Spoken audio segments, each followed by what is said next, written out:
નમસ્કાર, ગુજરાત સિક્યોર ન્યૂઝમાં આપનું સ્વાગત છે। અમદાવાદ ગ્રામ્ય 100 જીની કાર્યવાહી। રોહિકા નજીકથી દેશી બનાવટની જામગરી બંદૂક સાથે એક શખ્સ ઝડપાયો। અમદાવાદ ગ્રામ્ય પોલીસની સ્પેશિયલ ઓપરેશન ગ્રુપે ગેરકાયદેસર હથિયારો સામેની ઝુંબેશ હેઠળ સફળ કાર્યવાહી કરી રોહિકા ગામ નજીકથી એક શખ્સને દેશી હાથ બનાવટની જામગરી બંદૂક સાથે ઝડપી પાડ્યો છે। પોલીસ મહાનિરીક્ષક રાઘવેન્દ્ર વત્સ તથા અમદાવાદ ગ્રામ્ય પોલીસ અધિક્ષક ઓમપ્રકાશ જાટના માર્ગદર્શન હેઠળ જિલ્લામાં ગેરકાયદેસર હથિયાર ધરાવતા તત્વો સામે કાર્યવાહી હાથ ધરવામાં આવી રહી છે। તે અનુસંધાને એસઓજીના પોલીસ ઇન્સ્પેક્ટર એસએન રામાણીના માર્ગદર્શન હેઠળ એએસઆઈ મુકેશજી દોલતસિંહ અને પોલીસ કર્મી મેરુભા ઘનશ્યામસિંહને મળેલી ચોક્કસ બાતમીના આધારે દરોડો પાડવામાં આવ્યો હતો।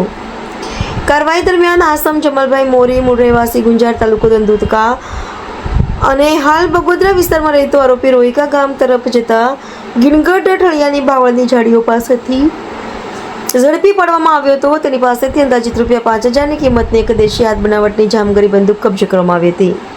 આ મામલે બગોદરા પોલીસ સ્ટેશનના આર્મ્સ એક્ટ 1959ની કલમ 25(1)(b) હેઠળ ગુનો નોંધવામાં આવ્યો છે। પોલીસે હથિયાર ક્યાંથી મેળવાયું હતું અને તેનો ઉપયોગ કયા હેતુ માટે થવાનો હતો તે સહિતના મુદ્દાઓ અંગે વધુ તપાસ શરૂ કરી છે। Reporter Ramesh Solanki, Gujarat secure news, Bagodara.